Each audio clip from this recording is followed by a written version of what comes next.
Doa yang mengiringi langkahku. Pagi itu, rumah terasa lebih sunyi dari biasanya. Udara dingin menyelinap lewat jendela, namun suasana di dalam rumah jauh lebih dingin daripada udara pagi. Tas ransel biru yang sudah kupersiapkan sejak malam sebelumnya kini tergeletak di pangkuanku. Jemariku menggenggam talinya erat-erat, seakan aku takut ia akan lepas begitu saja.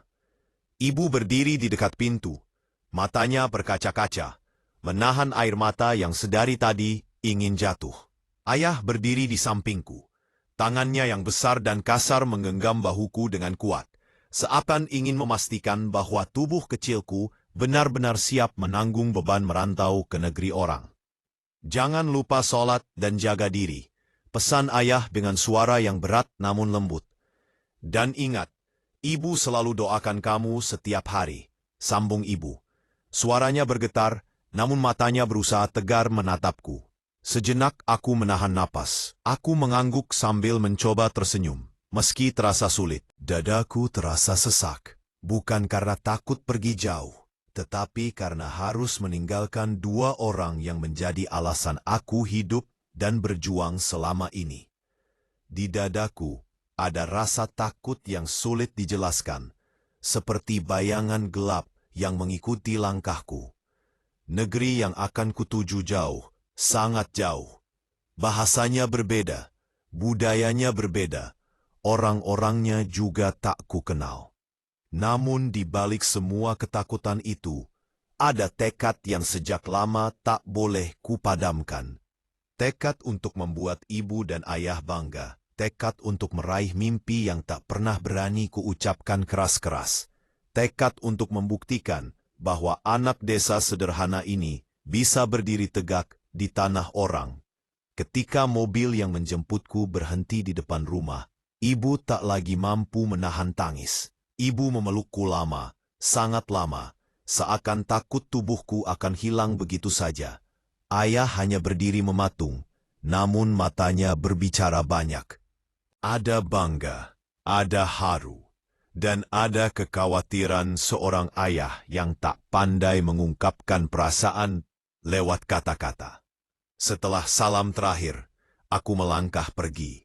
Setiap langkah terasa berat, seolah kakiku menolak beranjak. Namun ketika mobil mulai melaju dan rumahku perlahan menghilang dari pandangan, aku tahu semuanya telah dimulai. Sebuah perjalanan yang tidak pernah kubayangkan sebelumnya. 1. Hari-hari pertama di negeri asing terasa seperti mimpi buruk. Cuaca dingin menusuk tulang. Angin yang berhembus terasa seperti ribuan jarum menembus jaket tipisku. Aku tiba di sebuah kota besar dengan gedung-gedung tinggi yang menjulang. Penuh lampu, penuh keramaian, namun terasa sangat sepi. Sepi karena tidak ada suara yang kukenal. Sepi karena tidak ada ibu yang memanggilku untuk makan. Sepi karena tidak ada ayah yang menanyakan apakah aku sudah pulang. Aku bekerja serabutan di hari-hari awal. Mencuci piring di restoran kecil, mengangkat barang di gudang selama malam, bahkan pernah membersihkan toilet umum demi sedikit uang tambahan. Tubuhku lelah, telapak tanganku pecah-pecah, dan kadang aku hanya tidur 2 jam sebelum kembali bekerja. Tapi anehnya, setiap aku hendak menyerah, ada suara ibu dan ayah yang terngiang di kepalaku. "Jaga diri. Jangan lupa salat." Wip, itu seperti tiang yang menjaga tubuhku tetap tegak. Pernah suatu malam yang sangat dingin, aku duduk di belakang restoran tempatku mencuci piring. Tanganku yang basah menggigil, sementara mataku memandang kosong ke arah langit kota yang kelam. Aku membuka ponsel tua yang kubawa dari rumah. Ada pesan dari ibu. "Nak, ibu selalu doakan kamu. Jangan menyerah. Allah lihat usahamu." Air mataku tumpah begitu saja. Pesan itu hanya 1 baris, tapi rasanya seperti pelukan hangat yang menembus ribuan kilometer. Sejak malam itu, aku tahu aku tidak boleh berhenti. Doa ibu dan ayah menyertai setiap langkahku, dan aku harus menciptakan alasan agar doa itu tidak sia-sia. Hari demi hari, Aku bekerja tanpa kenal waktu. Aku belajar bahasa setempat setiap malam, membaca kamus kecil yang kubeli dari sisa uang makan. Lambat laun, aku mulai bisa berkomunikasi meski terbata-bata. Owner restoran melihat tekadku. Ia menyadari aku berbeda dari pekerja serabutan lainnya. Suatu hari, saat restoran sedang sepi, ia memanggilku. "Kamu rajin dan jujur. Mau coba posisi supervisor?" Aku terdiam. Suara itu bagai petir di siang bolong. Supervisor? Aku? Anak kampung yang baru belajar bahasa? Namun owner itu menatapku dengan percaya diri, seolah melihat sesuatu yang bahkan aku sendiri tak menyadarinya. "Terima kasih," jawabku dengan suara pelan namun mantap. Kepercayaan itu menjadi titik balik hidupku. Dari supervisor, aku belajar manajemen dapur, mengatur jadwal karyawan, menghitung stok bahan, menangani pelanggan, hingga mempelajari cara membuat masakan yang berkualitas. Aku juga belajar teknik pemasaran sederhana. Bagaimana menarik pelanggan, bagaimana mengatur promo, dan bagaimana mengikuti selera pasar. Tidak semuanya berjalan mulus, tentu saja. Ada karyawan lokal yang meremehkanku. Ada pelanggan yang tidak suka dilayani oleh orang asing. Ada juga hari-hari ketika aku salah mengambil keputusan hingga harus menanggung kerugian restoran. Tapi setiap kali aku terjatuh, aku ingat pesan ayah. "Jangan lupa jaga diri." Kalimat sederhana yang selalu mengingatkanku bahwa aku harus menjadi lebih kuat daripada masalah yang datang. 2 tahun berlalu. Dengan gaji supervisor yang cukup baik, aku mulai menabung. Tidak banyak, tapi cukup membuatku punya rencana besar. Aku ingin membuka usaha sendiri, usaha makanan khas Indonesia yang bisa membuatku mengenang rumah, dan sekaligus memperkenalkan cita rasa tanah kelahiranku pada orang-orang. Dengan tabungan seadanya, dan sedikit pinjaman dari owner yang percaya padaku, aku membuka sebuah kios kecil. Hanya kios mumil dengan 2 meja dan dapur kecil di belakang. Aku memasak semua sendiri. Nasi goreng, ayam penyet, sate, bakso, mie goreng. Semua makanan yang pernah kupelajari dari ibu sejak kecil. Awalnya, pembeli hanya 1-2 orang. Tapi lambat laun, aroma masakan Indonesia mulai memikat banyak orang. Warga lokal penasaran. Pekerja migran dari negara lain mampir. Mahasiswa dari berbagai negara datang mencoba. Seseorang mengunggah foto makananku ke media sosial, dan dalam hitungan hari, antrean mulai terbentuk. Kios kecilku berubah menjadi tempat yang ramai setiap malam. Orang-orang menunggu di luar, bahkan hingga setengah jam, hanya untuk mencicipi makanan Indonesia buatanku. Mereka bilang rasa masakanku rumah. Kata itu menyentuhku dengan cara yang aneh, karena bagiku, rumah adalah ibu dan ayah. Tidak lama kemudian, aku membuka cabang kedua. Kali ini lebih besar, dengan lebih banyak karyawan dan dapur yang lebih rapi. Aku mempekerjakan beberapa pekerja migran sepertiku, orang-orang yang dulu mengalami kesulitan seperti yang pernah kurasakan. Mereka bekerja keras, dan aku berjanji tidak akan memperlakukan mereka seperti dulu aku diperlakukan oleh orang-orang yang meremehkanku. Hari pembukaan cabang kedua adalah hari paling bersejarah dalam hidupku. Di sudut restoran, aku berdiri sambil memandangi keramaian dan dekorasi sederhana yang kupasang dengan tanganku sendiri. Musik lembut mengalun. Pelanggan datang silih berganti. Aku mengambil ponselku, menekan nomor rumah. "Assalamualaikum Bu, Ayah." Suaraku bergetar. "Waalaikumsalam, Nak. Ada apa?" Suara ibu terdengar penuh harap. "Bu, Ayah, usaha anakmu sudah punya 2 cabang. Restorannya ramai sekali. Untuk pertama kalinya, aku tidak bisa menahan tangis di depan banyak orang. Kalian yang harus bangga. Aku berhasil karena doa kalian." Terdengar isak tangis kecil di seberang. Ibu berkata lirih, "Ibu bangga sekali, Nak. Doa ibu tidak pernah putus untukmu."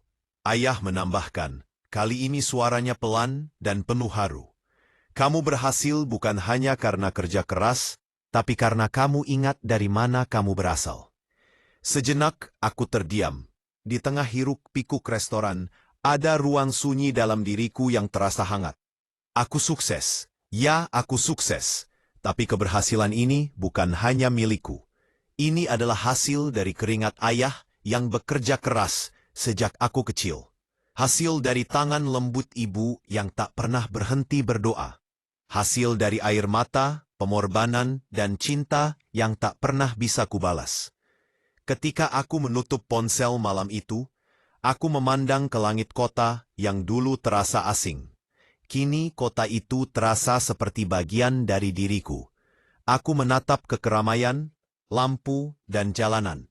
Dan di antara ribuan cahaya itu, aku tahu ada satu cahaya paling terang. Cahaya doa orang tua. Cahaya yang menuntunku sejak langkah pertama hingga aku tiba pada titik ini. Cahaya yang membuatku tidak pernah benar-benar sendirian. Dan aku tahu, selama aku terus berjalan dengan membawa doa mereka di dadaku, setiap impian akan selalu menemukan jalannya menuju kenyataan. Jatuh, terluka, dan bangkit lagi.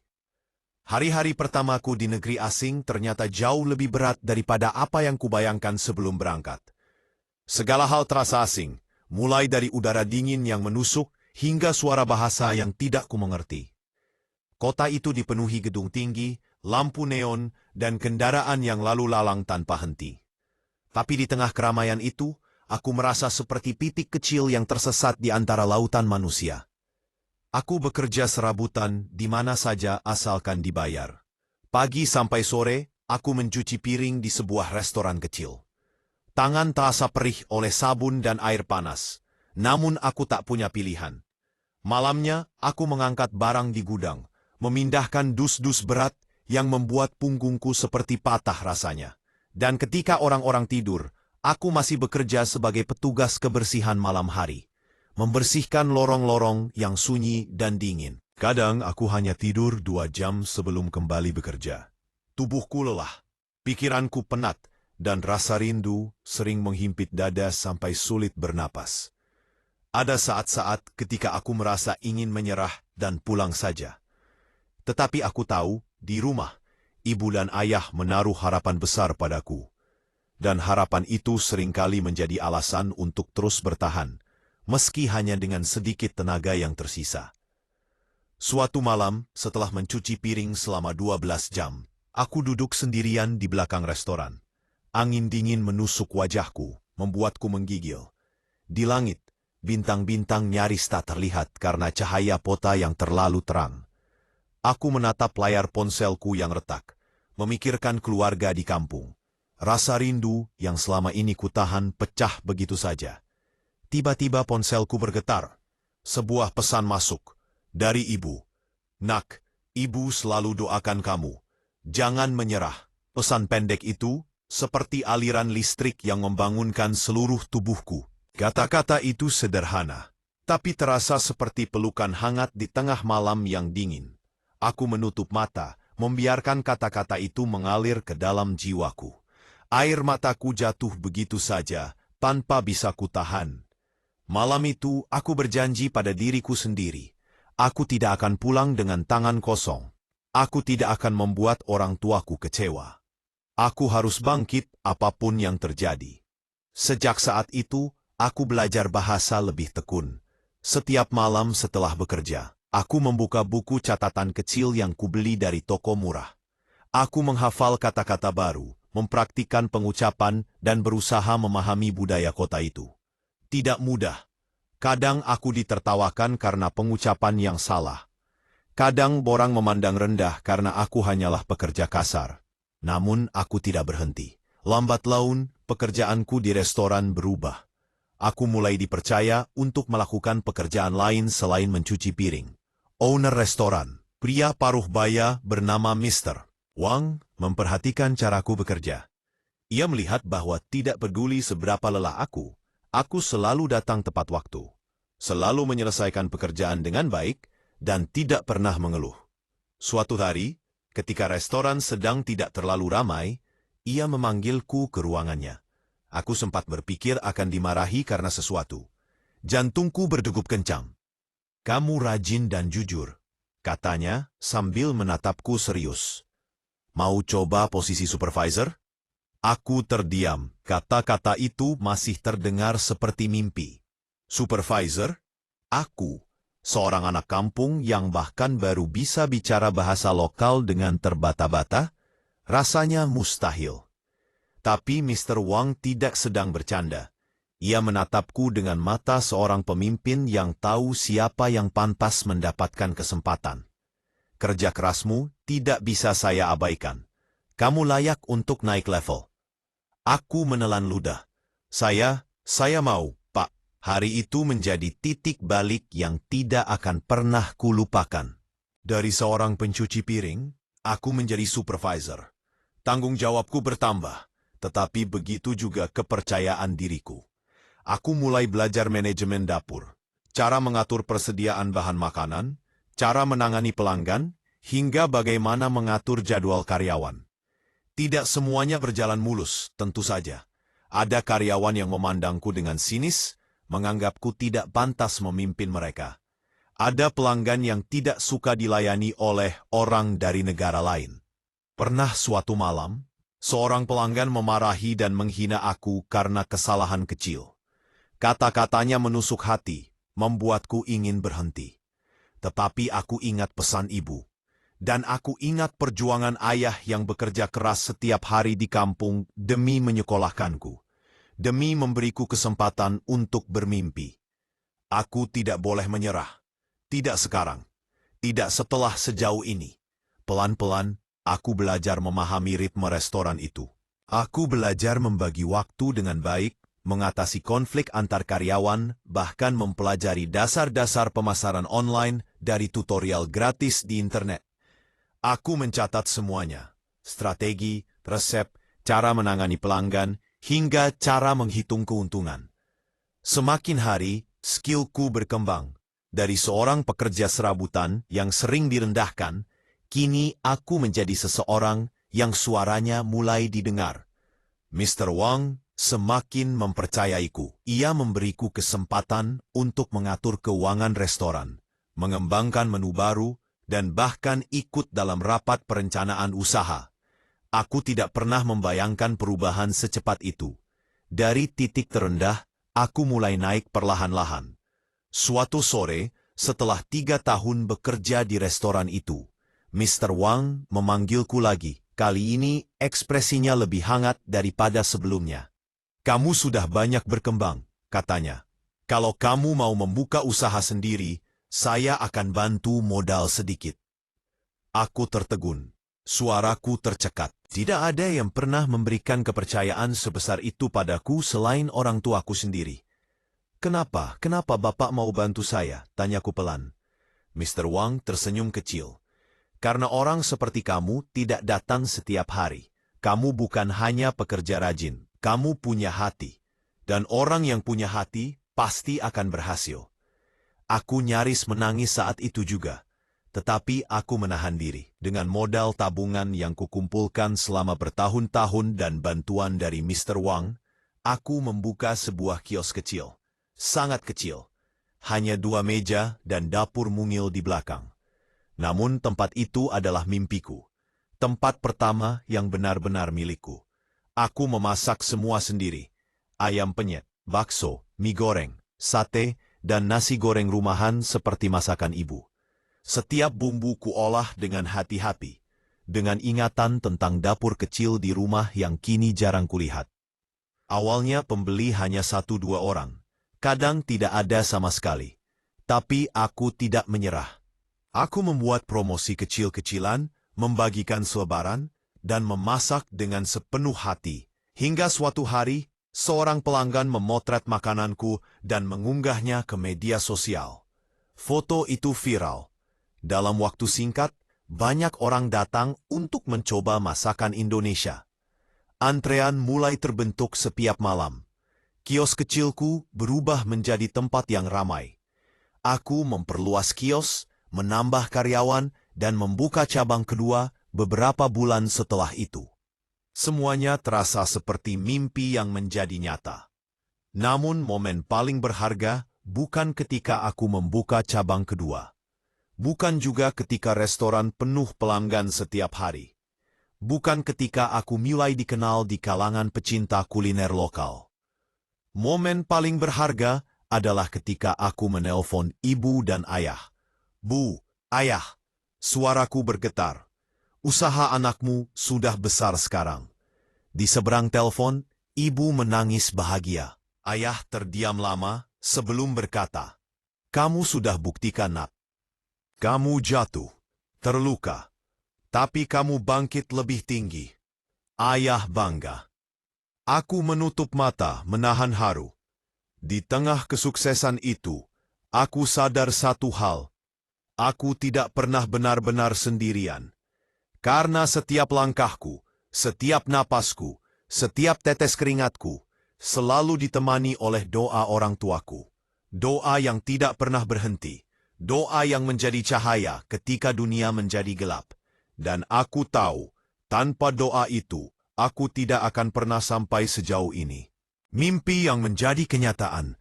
3 tahun telah berlalu sejak aku pertama kali menjejakkan kaki di negeri asing, dengan penuh rasa takut dan harapan. Banyak hal yang telah kulewati, rasa rindu yang menyesakkan, pekerjaan berat yang membuat tubuh lelah luar biasa, serta hinaan yang pernah membuatku hampir menyerah. Tetapi semua itu tidak menghalangiku untuk terus melangkah. Di balik semua rasa sakit, masih ada satu hal yang membuatku bangkit setiap hari. Doa orang tuaku yang tidak pernah berhenti. Dengan tabungan yang kukumpulkan dari kerja serabutan dan ilmu yang kuperoleh selama bekerja di restoran orang lain, akhirnya aku memberanikan diri membuka usaha makanan khas Indonesia.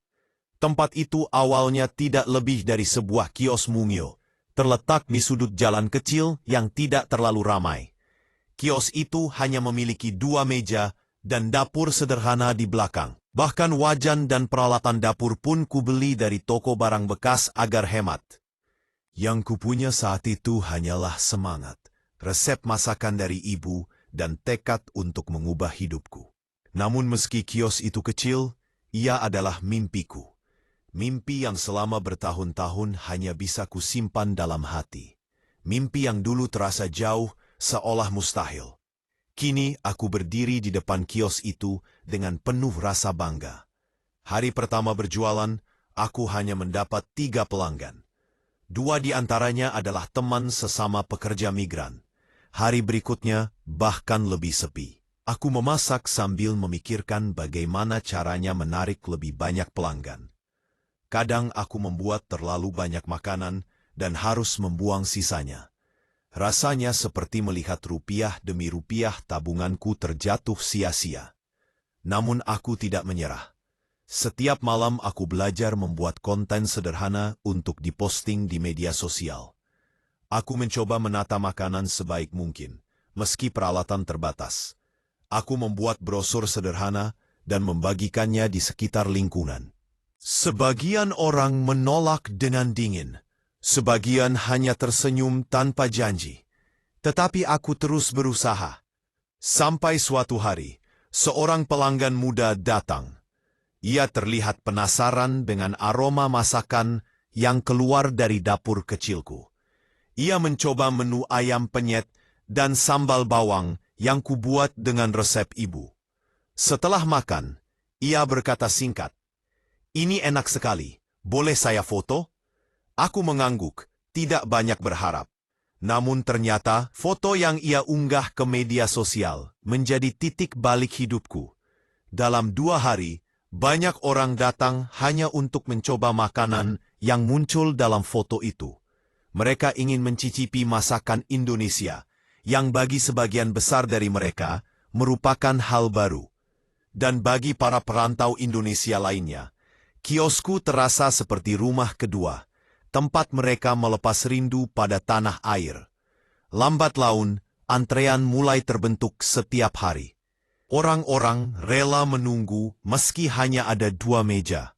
Ada yang datang dari jauh setelah membaca ulasan di internet. Ada pelanggan yang membagikan pengalamannya makan di kiosku, dan tanpa kusadari, tempat kecilku mulai dikenal banyak orang.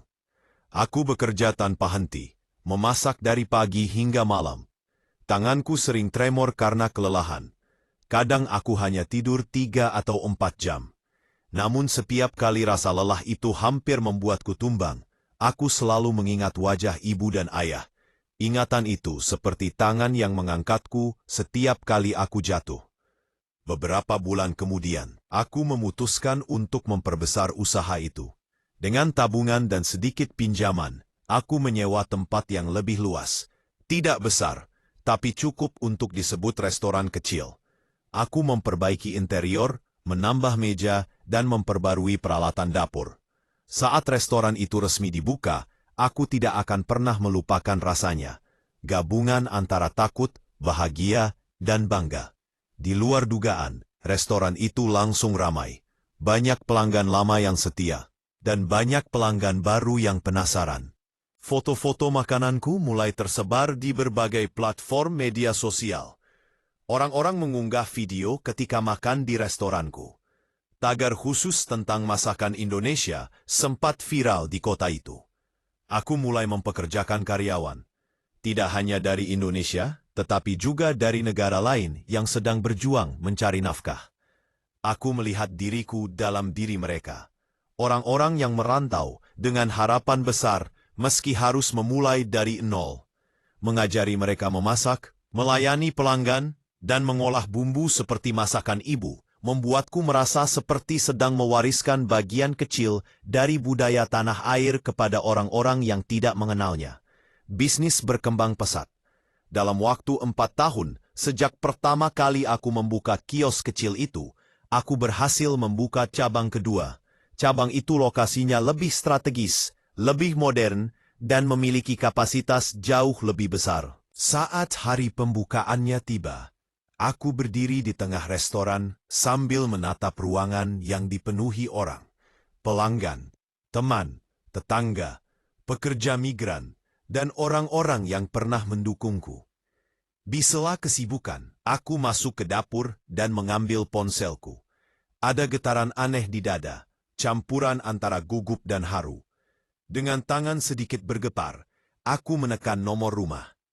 "Assalamualaikum, Bu, Ayah," ucapku pelan. "Waalaikumsalam, Nak." Suara ibu terdengar lembut tapi bergetar. "Ada apa?" Aku menarik napas panjang sebelum berkata, "Bu, Ayah, usaha anakmu sudah buka 2 cabang sekarang." Hening sejenak. Lalu suara tangis ibu terdengar jelas. Tangis bahagia, tangis lega. "Alhamdulillah, ibu bangga sekali, Nak," ucapnya di sela-sela tangis. "Doa ibu tidak pernah putus. Setiap malam ibu sebut namamu." Suara ayah menyusul, tegas namun terdengar berat menahan haru. "Kamu berhasil bukan hanya karena kerja keras, Nak, tapi karena kamu tidak lupa dari mana kamu berasal, dan kamu membuat kami bangga." Air mataku jatuh tanpa bisa kutahan. Aku memejamkan mata, membiarkan rasa syukur memenuhi seluruh dadaku. Semua perjalanan panjang itu, rasa sakit, lelah, kejatuhan, kebangkitan hingga kesuksesan, semuanya seolah melewati pikiranku dalam sekejap, seperti tayangan cepat dari seluruh perjuanganku selama bertahun-tahun. Ketika telepon ditutup, aku berdiri di tengah restoran, menatap para pelanggan dengan senyum kecil. Karyawan-karyawanku sibuk melayani. Aroma masakan Indonesia memenuhi ruangan, dan suara tawa terdengar dari meja-meja. Restoran itu hidup dengan cara yang tak pernah kubayangkan sebelumnya. Di momen itu, aku sadar satu hal penting. Kesuksesan ini bukan hanya milikku. Ini adalah milik ibu, yang selalu mendoakanku dalam setiap sujudnya. Milik ayah yang bekerja keras sepanjang hidupnya untuk memberikan kesempatan padaku. Milik keluarga yang tidak pernah berhenti percaya pada mimpiku. Milik semua rasa sakit, air mata, dan luka yang pernah kurasakan selama merantau. Setiap langkah yang kutempuh adalah hasil dari cinta, pengorbanan, dan restu orang tuaku. Tanpa itu semua, mungkin aku masih menjadi pencuci piring yang tidak berani bermimpi besar. Kini, mimpiku menjadi kenyataan. Aku berdiri tegak di negeri orang, membawa nama Indonesia lewat rasa makanan, mengharumkan masakan ibu, dan membuktikan bahwa anak desa yang dulu takut merantau bisa berdiri di tempat yang tidak pernah terpikirkan sebelumnya. Dan aku tahu pasti, semua ini dimulai dari langkah kecil yang diiringi cinta orang tua. Cinta yang menjadi cahaya di saat dunia terasa gelap, menjadi kekuatan di saat aku hampir menyerah, dan menjadi alasan kenapa aku bisa mencapai titik ini. Selama doa mereka tetap mengiringi, aku yakin mimpiku tidak akan berhenti sampai di sini.